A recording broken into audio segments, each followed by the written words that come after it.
Hi everyone, and welcome to episode number 12 of the Australian Rock Show. My name is Dennis Gray from the Rockin' and Rollin' Gray Brothers. Today is Friday the 27th of March 2015 when this show is being recorded. In the late 80s, four wild-looking women from Sydney were blending cleverly written pop songs, pulsating drum rhythms and loud guitars with amazing results. The band were called the Rum Babas, a unique rock and roll outfit who could have been anything. They had a truly authentic sound all of their own, which owed much to the strong and distinctive vocals of lead singer Sandi Novak. A couple of days back, on the 25th of March, Sandi and I had a good chat about her life in rock and roll and music in general. An interview which we'll play in a moment, but let's get in the mood first with a tune, and this is a good one. From the 1991 vinyl EP, Three Good Reasons, here are the Rum Babas with Gave Me Away. Sandi, this is Dennis. Welcome to the Australian Rock Show. Oh, thank you. Thanks for having me on. You know, one of the aims of this podcast is to highlight past Australian rock and roll outfits which, for one reason or another, never broke into the mainstream and reached a wider audience. And one such outfit is your former band, the Rum Babas.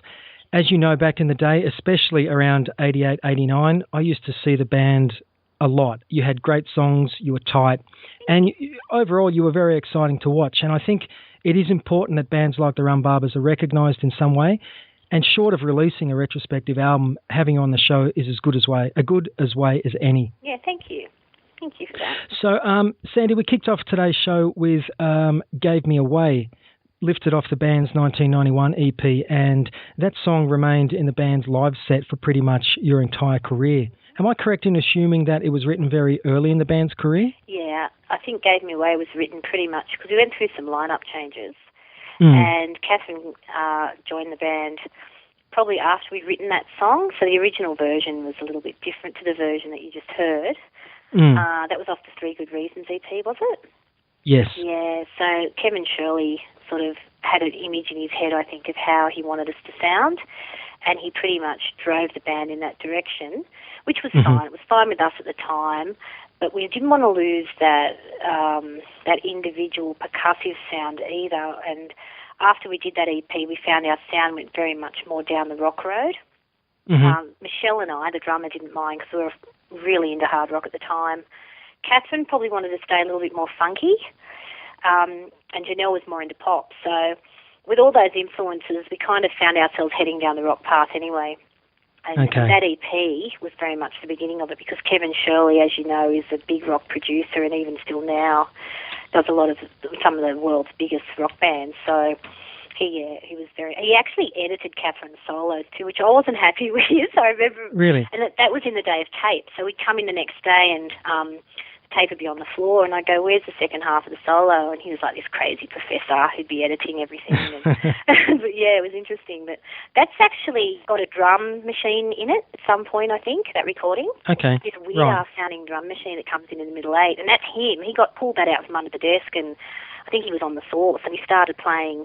And me and Michelle were looking at each other like, what is this? Like, it was just, yeah, but anyway, he went with it in the recording, and, you know, we were happy enough. That song charted number 13. That EP, I think it was, charted number 13 on the independent chart, so we just sort of went with it.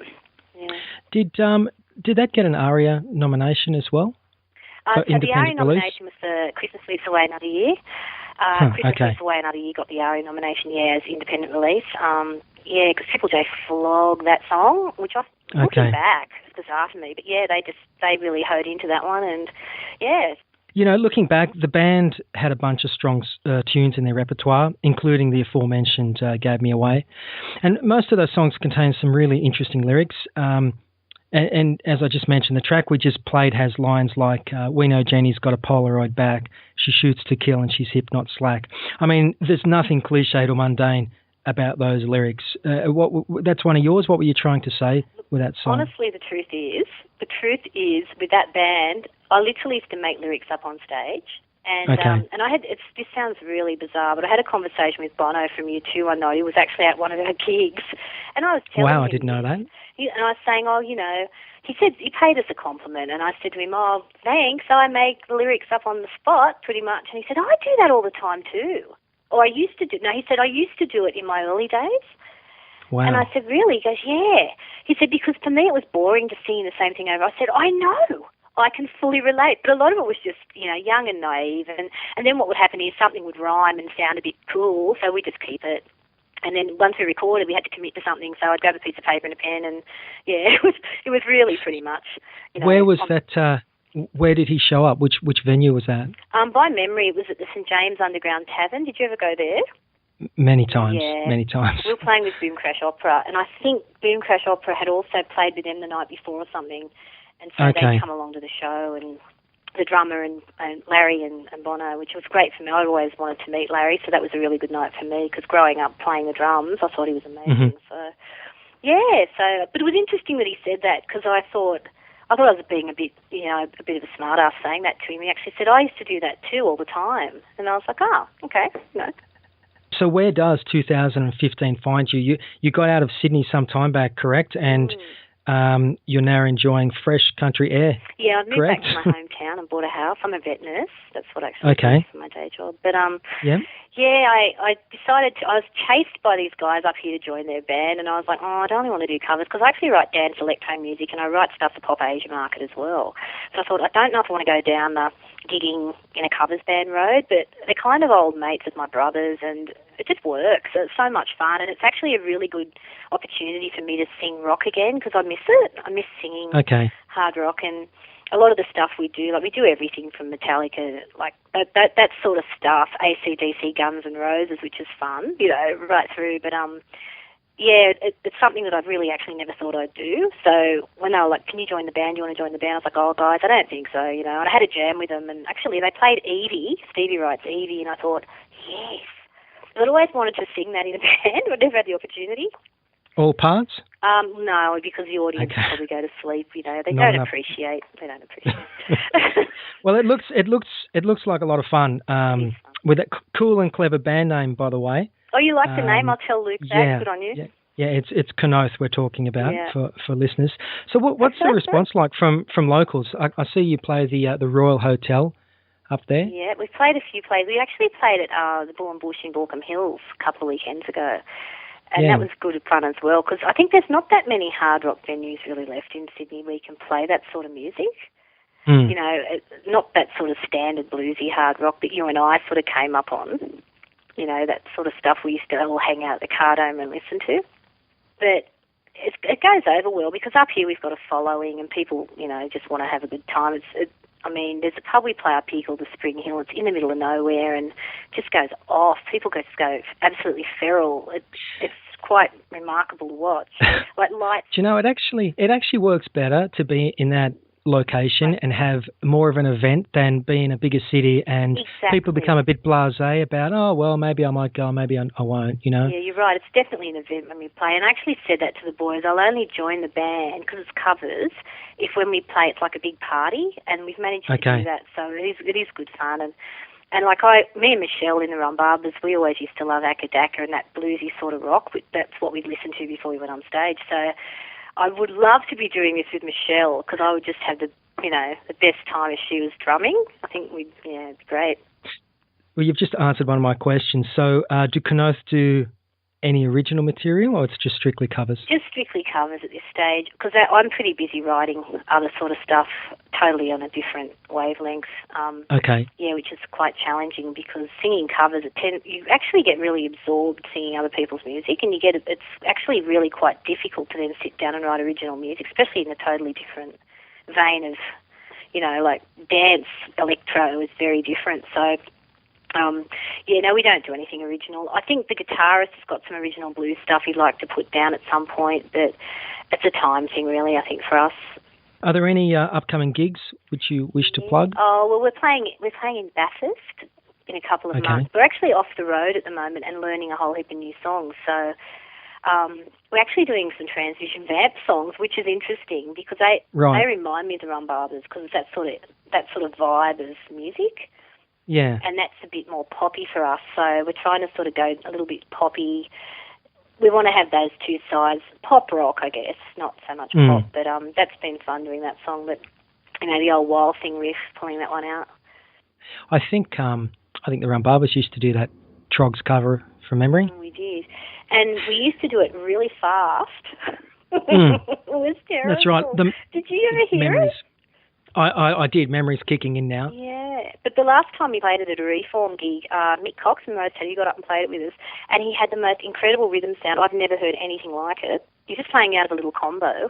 He plugged in and started playing the riff, and I was just like, my God, like to pull that sound from that rig, just off the top of your head, it was just incredible. That was actually the coolest time I've ever played that song, I think. The much missed Mick Cox, and I had Jeff Hoad on the show not long ago, and everyone knows, fastest right hand in rock and roll. Yeah. And he's a lovely bloke too. I really liked him. Top bloke, much missed. Yeah. What was you mentioned a couple of moments ago about writing tunes for the pop market in Asia? Is that including Japan or Korea or? Yeah, well, at the moment I have a partner in Sydney, and he just sends me up the specs, and I literally just write the specs to how long he wants them. They're just synth parts. Then I send them back to him, and he sends them off to wherever. And we don't actually we get paid a check up front, so we don't get paid royalties for it, but it is a solid check when the work comes in. So, and they edit the parts. We never see them again. It's quite soul-destroying writing that sort of music, but it's good money, I have to say. So that you've answered another one of my questions. So you are personally still writing songs, like rock songs?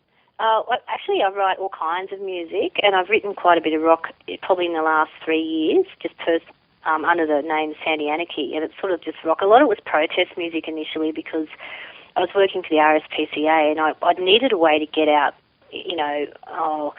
my dissatisfaction, if you like, at the way the system was. And so a lot of the music I wrote under that name was very much from an animal rights perspective. The lyrics, if you know what I mean, and it's sort of rock. It's definitely rock. Okay. But I also write a lot of electro sort of stuff as well under another name, Cruise Control, and I'm actually about to post some of that stuff on YouTube. So, if people want to look out for Cruise Control, and they'll check that out as well. It's not rock. It's very electro. So you recently had another outfit called Neon Tiger Band. Are they still active, and did they form from Pretty Bionic? Yeah, Neon Tiger Baby is just an offshoot of Pretty Bionic. And so Pretty Bionic were 3 of us, and then we became 2, which became Neon Tiger Baby, which we still play occasionally clubs around Sydney, but because I don't live down there anymore, it's just logistically very difficult. And with day jobs, I work very strange hours as well, so it's hard to get down there. But we do a lot of private parties for old friends, because it's very much, we might play 6 songs, and that's it. Good. Yeah. Good. So it's a selective sort of a thing. But sorry, I just realised I said Neon Tiger Band. It's Baby. Neon Sorry Tiger about Baby, that. Yeah, and it's funny, I was looking online today, and there's a band called Neon Tiger, which is, they do like sort of, I thought that was interesting. But so you spend time as an animal welfare worker. What can you tell me more about that? I'm actually a vet nurse, but I worked for the RSPCA for a couple of years when I was down in Sydney, and then I went into private practice. And it's just sort of like a progression. And it was more of for me, I initially got into working with animals for the welfare side of things, the animal rights welfare side of things, and then I became interested in as well as interested in the medicine side. So, and my job up here is the same thing. So I work for a big company that has a lot of animals, and I really enjoy it. But it's an interesting juxtaposition to music. I'm very fortunate actually, because I've got my 2 main passions in life I can actually do. So I'm very lucky. That's true. Not many people get to do a job which they're passionate about and enjoy it. So it's great to hear that. So let's strip back to some of your earliest days. So were your parents into music? Very much so. Yeah. Okay. My dad, my grandfather was a saxophonist and pianist and violinist, and my mother is a very good pianist. And I'm pretty sure everyone in my family pretty much plays an instrument or sings or something. So it's always been there. Janelle is an incredibly talented musician as well, from the bass player in the Rum Babas, and we grew up just sort of writing and singing songs from a very young age, so it's always sort of been around. Well, you've previously told me that you started drumming when you were around 12. Were you taking lessons or self-taught at that stage, or? I begged my mother for a drum kit from about the age of 7, and eventually she said, "I'll get you I'll get you some bongos, and if you're still playing them in a year, I'll get you a drum kit." I think that was about 11 when I got the bongos, and I started hitting them with sticks, and she thought, "This is just crazy. I'll have to get her a kit." But see, back then girls didn't play the drums; girls played piano. Sure. And I also played piano. I'd had piano lessons from a young age, and I really, really wanted to play drums. I mean, the first time I saw a drum kit, I just thought they were these magical things. I just couldn't imagine actually having a drum kit. And my brother was in a rock band. He was a bit older, and I just thought the drummer was incredible. And I was just, so drawn to the actual instrument. I don't know why. It's bizarre. Michelle was similar, though. I've talked to Michelle about this. Her brother had a drum kit, but she wasn't allowed to get a drum kit because she was a girl. So we had similar experiences. But my mum was actually pretty cool, and she bought me my first kit when I was 13, and I didn't sort of look back after that, but self-taught. And, I often wish I'd had lessons, but luckily for me, I hung out with enough people that I could pick stuff up on. I've actually started playing again in the last 6 months and really trying to get into the rudiment side of things, the more technical side of things, and just brush up on stuff I didn't learn when I was younger. Yeah. How great to have encouraging parents, who did that. I mean, it's... I think growing up in the country, because I grew up in the town I'm living in now, and I think growing up in a small country town too, and Janelle would probably agree with this, you don't have any limit. There's no limitations. It's like no one... Sure. There's no, the person down the street's doing it. It's kind of like you invent your own game as you go along. So really, the sky's the limit. And I was very lucky growing up. We formed our first band when we were in about year 8, and we do punk nursery rhyme covers, me and Janelle and a couple of other girls. And it was like, we must have sounded terrible, but we just thought we were the best thing in the world. And people would come and see us play in the school hall. And, there was just no rules. So Janelle was on bass at that stage too? Yeah, Janelle was on bass. Is she older or younger than you? Janelle's a year younger than me. Okay. Yeah. So thinking back, what was the first big-name concert you attended? Big-name concert? Yeah. Ooh. Well, a whole heap of bands came to our town when I was in about year 8. So bands like the Eurogliders and bands of that sort of ilk, the Models and all that sort of thing. But we'd get on a train and we'd go up to Orange and we'd go up to the club up there. So we'd sneak out and see In Excess and bands like that. There was a band called the Drop Bears at the time. Yep, I remember them. Yeah, In Excess and the Drop Bears played one night. I think I was about 14, and me and my friends snuck out and got on the train and went up to Orange and, got into the club and went backstage and, did all this stuff. Nice, good memories.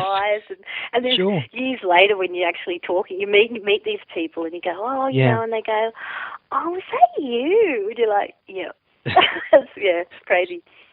So around that time period, as a teenager, you're starting to get a taste for performing and being in a band. What did you enjoy about it, and at what point did you realise that you had a fairly decent singing voice?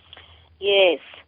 Well, that's interesting you should say that, Dennis, because I never thought that I could sing. And when we actually formed the Rum Babas, I was drumming with Michelle and we couldn't find a singer.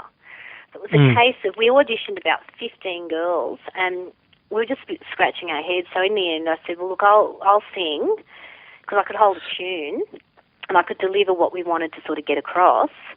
And I stayed playing drums and singing. Did you ever see any early sort of stuff where I was drumming and singing? I did, early 88. Yeah. So the plan was that I would always do that, but then as managers got involved and agencies got involved, it was like you've got to use the drums and you've got to become a front person. And I was actually always quite shy and I found it quite difficult. Now I really love it. When I was younger, and very much so in those days, I really just wanted to be back playing drums, to be honest. And I think I was quite overt on stage, and I think a lot of that was just basically because I thought the more out there that I am, the more I can sort of do this. Like, listening back to early recordings, some of those ones you dropped me on the CDs and stuff from live recordings, and some of the ones I've got on cassettes and stuff, I really never thought of myself as a singer, but I guess I could hold a tune, so it sort of worked. Well, I guess from the floor, from a punter's point of view, if there was any nervousness or whatever, it didn't show. There was, or all you exuded was confidence, and it's interesting to say that. I guess as time went on, the more gigs you played, you became more confident as a vocalist, I guess. Yeah, and it was really, we used to rehearse, when we weren't gigging, we'd rehearse like 2-3 nights a week, and we gigged too. And when we were at the Harbour Agency, we were gigging, basically our whole life was that band constantly. So you got into this automatic rhythm and you just knew what you had to do and you did it. I guess, if anything, in hindsight, looking back, I would have liked to have stopped and smelt the roses a little bit more. Sure. But when you're that age, you don't sort of think, you're just on this hurdy-gurdy roll on momentum, sort of keep going. And it was fun. I really enjoyed it. No regrets. But for me personally, I always felt in myself a bit of an awkward front person. But I did enjoy it. And I think having Janelle up there helped, you know. The time period after high school to the Rum Babas, were you playing with any other outfits? No, because we both moved home. I was about 16, maybe 17. Janelle was 16. And we moved down to Manly and met Michelle. She was going out with my brother, and she said, "Oh, you know, I play the drums. Do you want to form a band?" And I was like, "Well, I play the drums too. Like, how are we going to do it?" So we were originally a 7-piece Rum Babas. We had a keyboardist, a saxophonist, all girls, and it was really glebe house party type stuff. And then me and Janelle and Michelle decided to get serious, you know, really get into it. And the other girls sort of went to uni and sort of went off and did other things. And we sort of decided to get a manager and really sort of make a go of it. And so we whittled ourselves down to being a 4-piece. And we had another guitarist, Catherine Tulich, who was a well-known rock journalist at the time. Did you ever see her play? I did. Yeah, and she was sort of she was into Motown, man, and we were like trying to get her to play like these sort of poppy rock songs. And yeah, anyway, we had this manager, and I think pretty much from our first gig we were with Harbour Agency.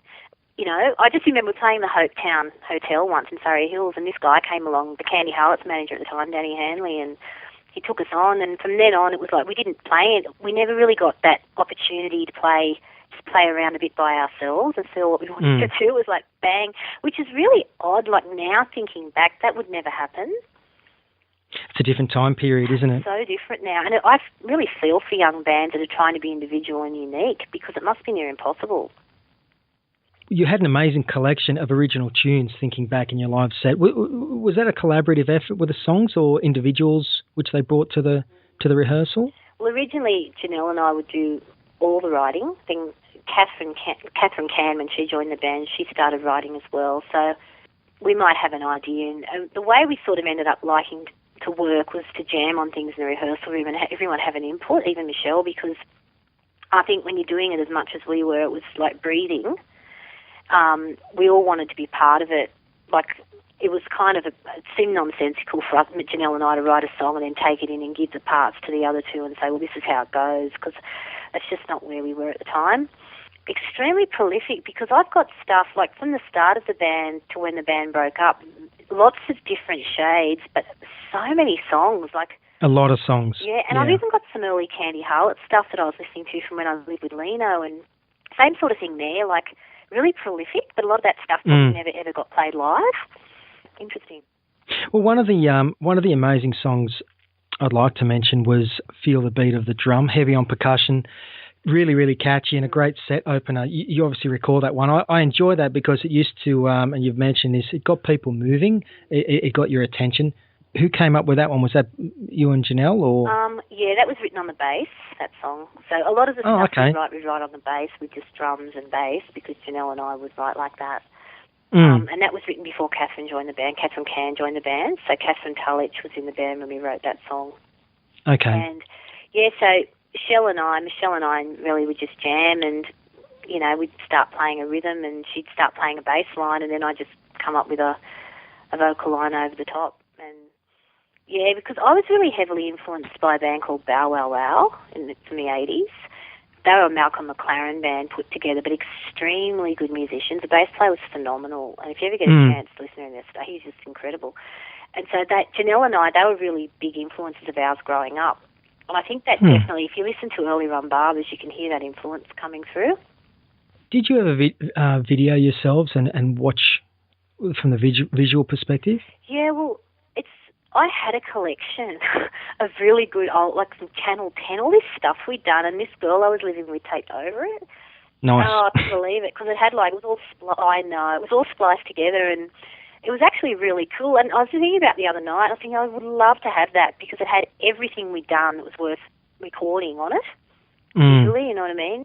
But no, like, it was sort of, we never really thought about recording anything much. It was a different time back then. Now everything's on YouTube. That's common. I hear that from so many bands that we never bothered, or we didn't record ourselves, or no one took photographs, and just a different time. Nowadays it's, bands form in bedrooms in a night and have an album out. It's ridiculous. And all over YouTube because they can put themselves up the next day. Some of it shouldn't be up there. But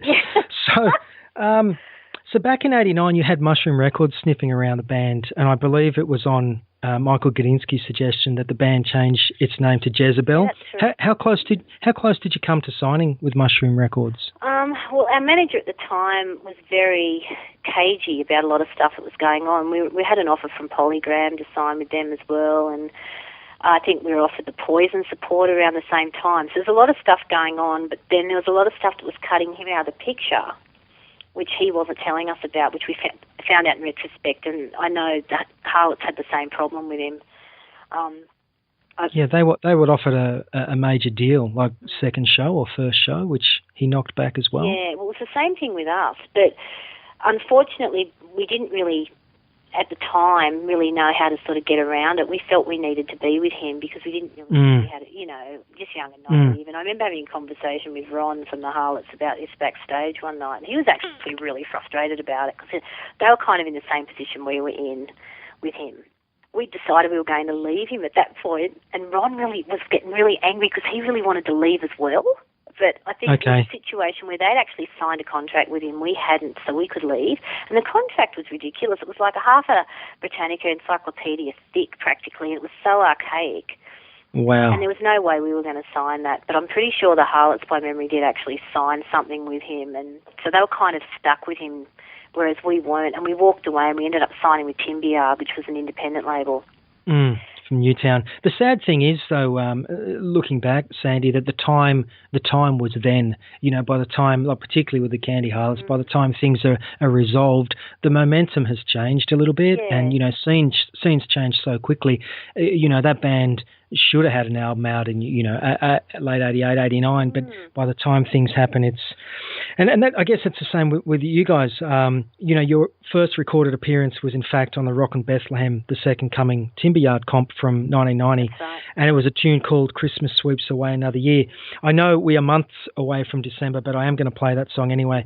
Can I ask how difficult it was to sit down and come up with a festive tune? Is that what you had to do for that? Yes, we did. And I think by memory we came up with it quite easily. Janelle and I wrote that, I think by memory, and that was one song we did actually write. No, it wasn't hard. Because that song it's very poppy. That song, it's very pretty and very poppy. That's why I thought it was unusual that Triple J flogged it like they did. I'm glad they did. But Kevin Shirley did that one. By memory. That's right, he did that as well. He did too, because he put those bells at the beginning of it with the children's voices, which was just lovely. But that's a lovely tie-in, Sandy. Here are the Rum Babas with Christmas Sweeps Away Another Year. Great. From the Rockin' Bethlehem compilation issued on Timbiard Records back in 1990, that was the Rum Babas with Christmas Sweeps Away Another Year. Sandy, the band did a bunch of big name supports. Richard Clapton, Celibate Rifles, Concrete Blonde Dragon, David Essex once, even the Animals. You must have a lot of fun memories of some of those dates. Yeah, I've got some funny stories. We always often talk about them too when we get together because, the Animals one was a particularly funny gig. But that was at Cronulla Leagues Club, I think, by memory. Right. And, did they do that House of the Rising Sun song? They did, didn't they? They did. That's one of theirs, yep. Yeah. A long, long time ago. Yeah, that was interesting that night. But, really fun times, and actually complete privilege because, as I say, we just left home and we're all of a sudden we were with the Harbour Agency, so we were playing all these big supports, and I loved Richard Clapton. I thought he was the most amazing songwriter, and I remember being backstage at the Roosery Roundhouse one day, and we were in the room and his crew come in, everyone's like, get out, Richard's coming in, so everyone had to leave the room, but I actually hid in the corner of the room behind a road case. I don't know what possessed me to do this. Anyway, so he comes in with his band and they're all talking, you know, blah, blah, this, and one of them starts to urinate in a bottle. Mm-hmm. I thought, well, now's probably a good time to come out because, you know, I shouldn't be here. And, you know, I felt, you know, I should probably pop my head up. And as I popped my head up, this guy's urinating in a bottle. It's like, oh, what are you doing in here? And I'm like, oh, I'm sorry. And I'm like, you know, just bizarre shit like that. It's sort of like being young and naive and not really thinking about it. But we had some crazy experiences in that band, like just with road crew even, like weird people that worked for us. Mm. It's amazing. Yeah. What about, you had some stints you went interstate, didn't you? Melbourne and you went to Canberra, I believe. Yeah, Brisbane. We didn't actually tour that much, probably. We went to Brisbane and Melbourne quite a bit.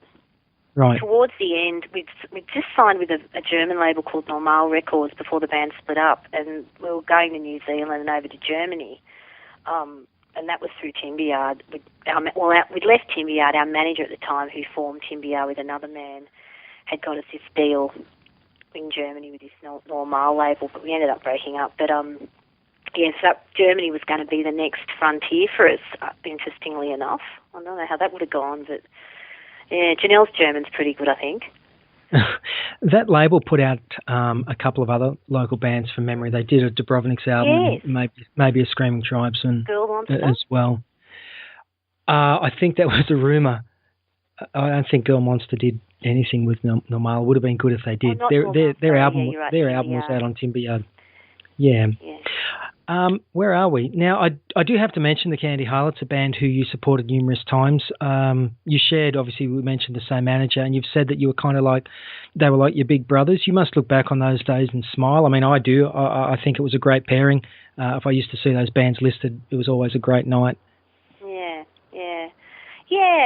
They're cool guys. I stay in contact with some of them, so that's really good, you know, Little Mark and Big Mark, and of course we all miss Ron still, and Leno's just gotten married, so he's feeling really well. And even the early guys in the band, and I wonder what they're doing now, like, you know, the original... Nick, yeah. But we had Leno on a few episodes ago, which was a great chat. We got to reminisce, and tonight I do want to play as much Rum Babas material as I can, because I think it's a tragedy that some of these tunes remain hidden, and one of my favourite tunes was Heartbeat. Yeah, I love that one. And what we're about to air was recorded live on the 29th of June 1989 at Banjo/Bayview Tavern in Sydney's Gladesville. Yeah. This tune to me showcases what was unique about the band. Catchy as all hell, dynamic vocals, and a tempo change mid-song. It slows right down, and just after you sing the line, "You always break my heart," it cranks back up again. I'm just going to shut up and play it. Let's head to Victoria Road. Okay. Man, what a tune. Love it, love it, love it. Sandy, 25 years later, that tune sounds so good and so vibrant. That was the Jezebels / aka Rum Babas with Heartbeat live at Gladesville, 29th of June 1989. I've got fond memories of that place. My brother and I lived 5 minutes away, so we practically lived there. What were some of your favourite live venues from that time period? Well, I like playing the big rooms. I really enjoyed using them. I loved playing Selena's big stage. That would have to be my favourite. I really enjoyed playing there. It was just a really good vibe in that room. And I loved it. That would have to be my all-time favourite. And Fiona Horn was in the band on second guitar for some time. That was on Gudinski's suggestion too? Yes. Okay. Well, yes and no. I think his suggestion was to get a blonde chick in the band. There was no blonde girl. We needed a blonde girl, but we knew Fiona anyway, and Fiona wanted to join the band. And I think by memory, didn't Fiona join after Dursey, the American girl?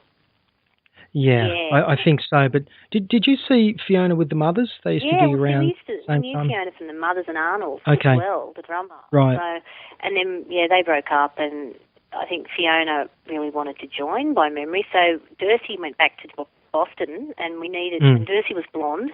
So we got Fiona in the band. And they were fun times too, actually. I really enjoyed hanging out with Fiona. It was good. I think, though, that the times I saw you live, Catherine handled the one guitar slot amazingly well. I think so too. She was a great guitar player, no real need for a second guitar. Yeah. That's why I asked that question about Gudinski's suggestion. Yeah. We're kind of unique in the way we used to write songs. It wasn't like your typical rock formula. wasn't, you know what I mean? Like it was a weird, interesting sort of way we used to write songs. We did have trouble working the second rhythm guitar in. I remember it was quite difficult.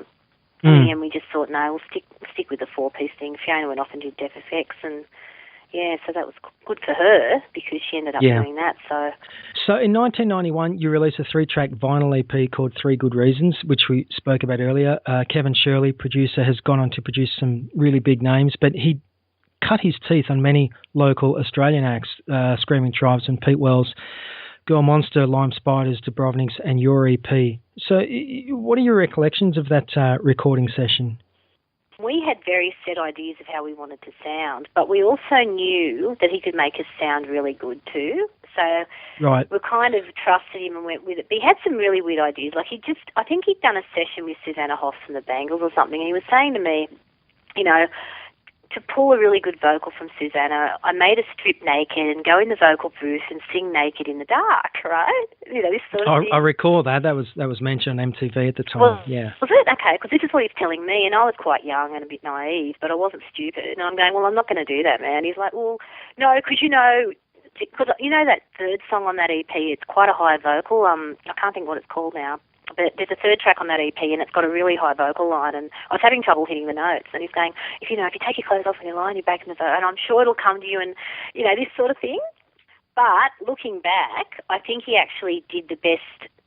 He did some really good stuff with us, and he made us sound a certain way. But looking back at everything he's done since, and I think he's done some pretty big bands. I think he's done Aerosmith and massive rock bands, and I think, well, it was a privilege and an honour to work with him because he obviously knows what he's doing, but we were pretty arrogant too back then, and we had our idea of how we wanted to sound too, so... Yeah. But we'd worked with mainly independent guys up till then, and it was a bit of an experience working with him because I've worked with other producers since, and they are pretty much all-seeing, all-knowing. You know, you go in and this is the way it's going to sound, and this is what I'm going to do with you guys.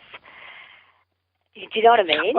Yeah, well, you know what? I mean, I know that Kevin gets a lot of accolades, and justifiably so, but personally, when I listened to that EP, it could have been more raw, more live sounding, and there's no way. When I bought it and I put it on, I thought, this sounds so sterile. Yeah, sterile and very reverbed out. Like he's big on the reverb, the old Kev, but you know, it was kind of like so how it was for us, and I'm sure the other girls saw it the same way, it was a growth spurt that had to happen for our band. We kind of had to spurt to the next level, but I'm just not 100% sure that was the sound that was marrying up with what we were doing live, which I guess is what you're totally agree. Yeah. Totally agree. We would have thought that at the same time too, but there again, you're on that hurdy-gurdy, you're on that. And what we were actually trying to do with that band, I think, we were having trouble getting recognised in this country for what we were doing. We weren't trying to be like the Candy Harlots and play that sort of blues-based rock.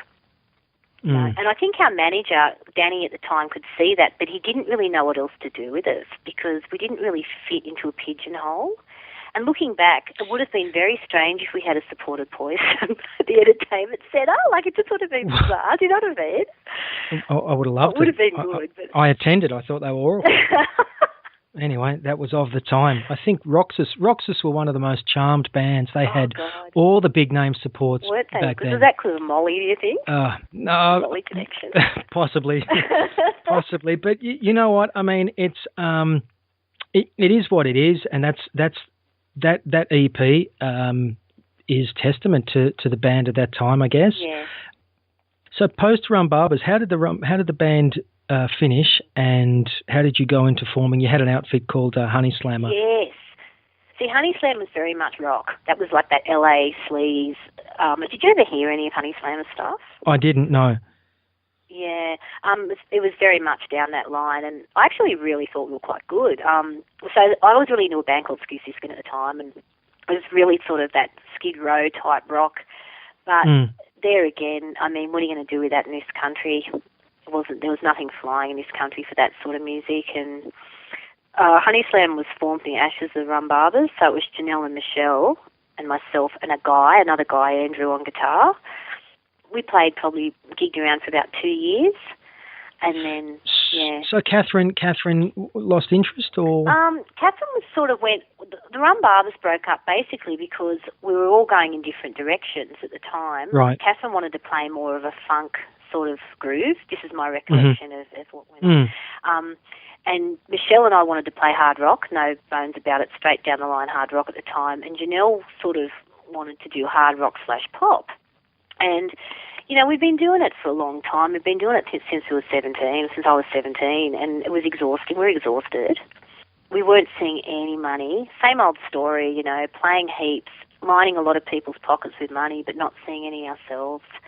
And we just got to the point where we thought, well, I think this horse has sort of run its race. And the funny irony of it is, and I'd say this to people that are in bands and doing stuff now, because you don't actually see stuff when it's right in front of you, but that was probably the time when we shouldn't have broken up, because we just signed Normal and we're just about to head over to Germany.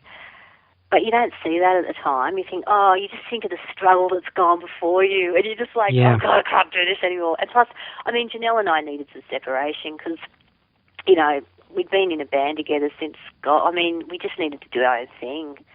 But the funny thing was, when we broke up, me and Janelle and Michelle formed Honey Slammer, and we went on for about 2 years, and then it was just like, no, got to do something different, and I ended up doing some Spanish. I did writing some Spanish sort of music for a while with a guy on guitar, and I just had to get right away from that whole scene and do something fresh and, you know, something totally different.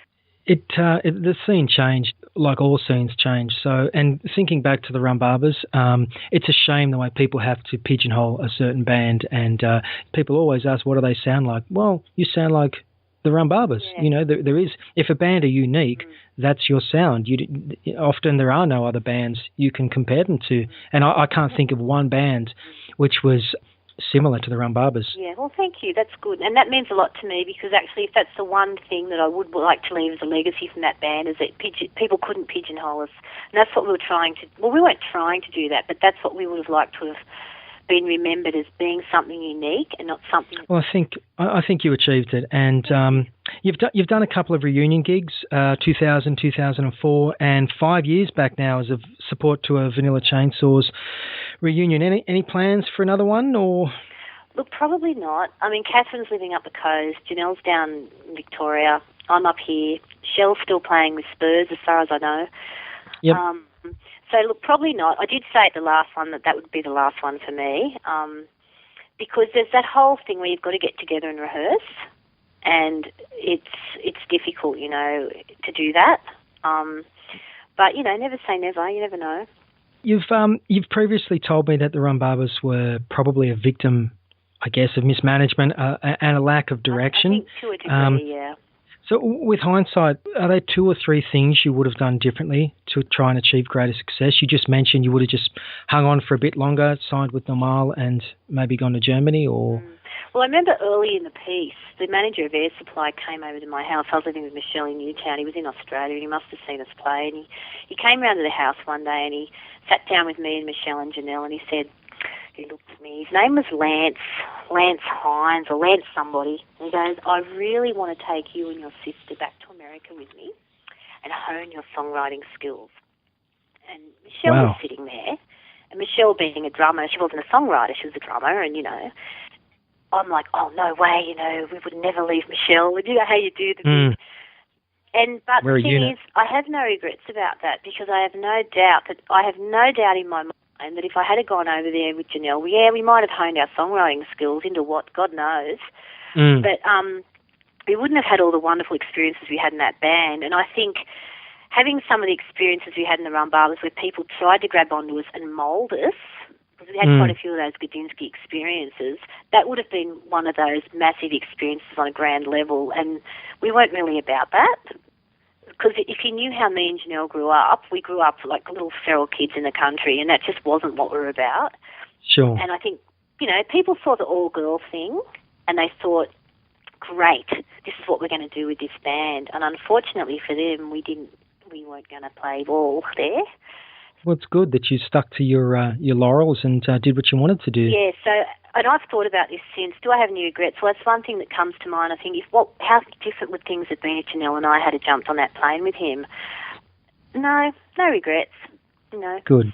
None whatsoever, because I think at the time we were young and we did everything that we thought, we did everything that we knew how to do at the time.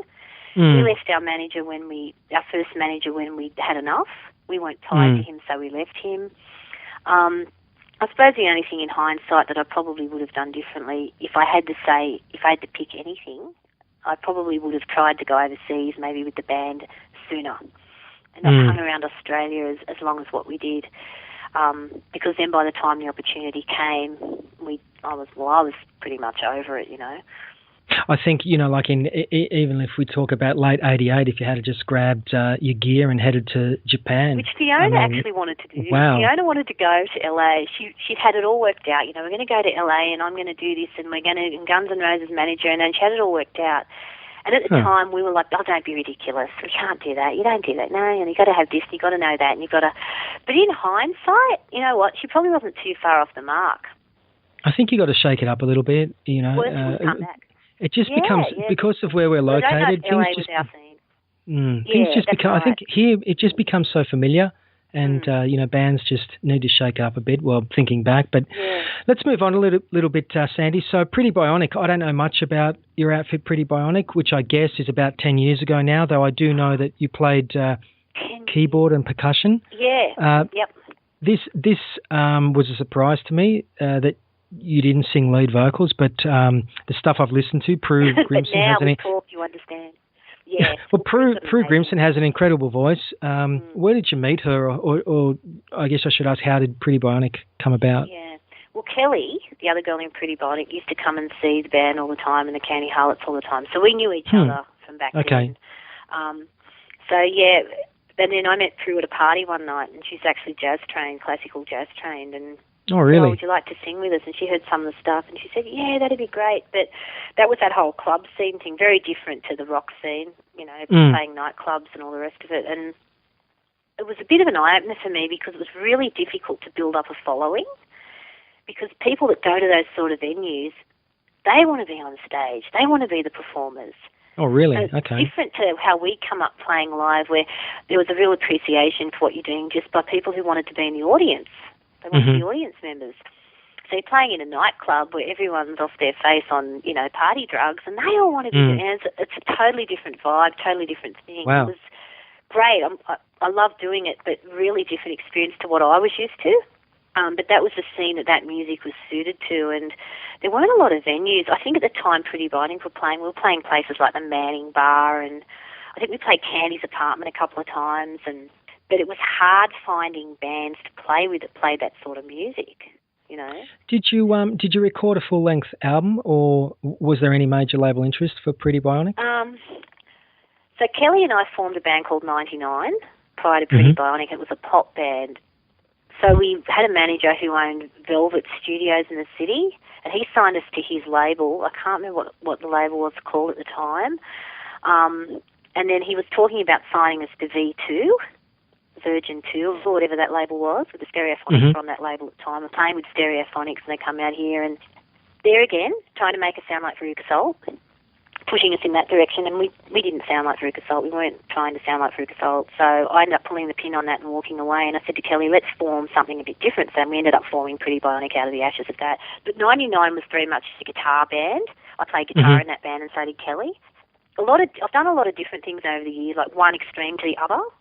I think it's because I'll do something, exhaust myself, and just get so sick of it, I'll just go, something totally different now, you know, form a jazz band. Well, you know what, Sandy, let's take a quick break and play a tune, and I'd like to play Groove Me by Pretty Bionic. Would you like to intro that with some history on that song? Yeah, Groove Me. Okay, well, Groove Me was written in the studio and recorded in about, I think it was recorded in 24 hours. We just laid it all down. And it's pretty synthy by memory, and I think if you're playing the version that I'm thinking of, there's even a little bit in there that's slightly discordant. So I don't know what happened there. I think two of the synth parts didn't marry up, so have a listen. Pretty Bionic there with Groove Me. Sandy, how did Pretty Bionic finish up? Pretty Bionic finished up, well, we had a bass player and a drummer, and the drummer was from a band called Empire, which was a rock band. I don't know if you remember them. No. Okay, so I can't remember what the singer's name was, but the drummer worked at Drum City in the city, and we went in one day and asked him if he wanted to play in our band on Lino's recommendation. I think he might have toured with Lino's band or something. And he said yes, so he was an incredible drummer. His name's James Poole, and we were very lucky because we had him on drums and another guy on bass, George Zenekas, who was this ridiculous bass player. I mean, he was just phenomenal. That was in 99, and when 99 broke up, we decided that we wanted to continue the tradition of having a shit-hot bass player, so we got Victor Rounds as Marsha Hines, bass player, in to play on our sessions. So Groove Me, the song you just heard, had Victor on bass, and he came in and he'd lay loops and we just cut and splice. Because he had his pilot's license, so I'd ring him up and he'd be like, oh yeah, I'm just about to go for a fly, but I'll come in and lay a session, you know. So he'd literally grab his bass and just come in the studio and we'd record him and chop up everything he did and loop it. Then he'd go again. And then he's back up in the air. Yeah, really. His son was actually a really good drummer, but he was really easy to work with, Victor, and made it really easy, yeah. Just looking over here, if you had to name a couple of highlights from your musical journey, what would they be? I mean, you've mentioned previously that you got to jam with Sheila E. at one time, correct? Yeah, that was so cool. Yeah, she's cool. Oh, well, I mean, for my musical stuff that I've ever done, one of my highlights, I suppose, at the time when I was doing it was when we played with Concrete Blonde, because we were massive Concrete Blonde fans. So that was really cool. The guitarist, James from Concrete Blonde, I still keep in contact with him, and Jim, the guitar player, and I just thought that was incredible playing with them. So that was definitely a highlight at the time. But just meeting some of the people that we met and hanging out with some of the people and some of the things, like, really lucky and feel very privileged, and I just hope that there's young musicians coming through that can have the same sort of experiences where it's not just, you're not just playing an instrument, it's like a way of life. It's like, you know, it's so absorbing, and Lino would know what I'm talking about, and people that were part of that era, because it was such a unique arty sort of era, that whole trade union club scene, the Cardoma scene. It was very arty and very, it was a vocation. It was something that you didn't just have your day job and you played at night. It was like you ate, slept and breathed what you did, and it was a privilege to do it, really. Yeah. Well, I guess for some of us it is for life. You know, personally, rock and roll is for life. Let me hit you with a random question, and I asked Lino of this. So you would have seen countless local bands over your career. Is there any one in particular who stands out that you were convinced should have made it? I think, looking back at the time, made it really, really big. I think the Candy Harlots, it's a damn shame they didn't. Because when Mark was in the band, because they were left to centre and unusual.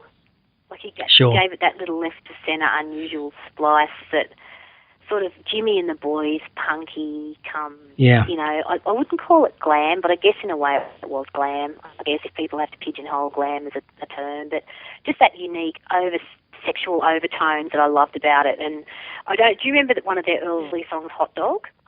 I do, yes. Hot Dog, and it was just this killer guitar riff, and, you know, I was listening to that on cassette the other day, and I really would have loved to have seen the Ron, the Little Mark, that lineup of the Candy Harlots just really smash it overseas in Europe or somewhere. I think that would have been great. Yeah. Yeah, it's a shame they didn't. Visually exciting. Oh, and what's ironic is that when I asked Lino that question, I said to him that personally I think the Rum Babas were the one I would say who should have made it. So there we go. Girl Monster too. I've got to do a shout out for them because I thought they were really, really good too.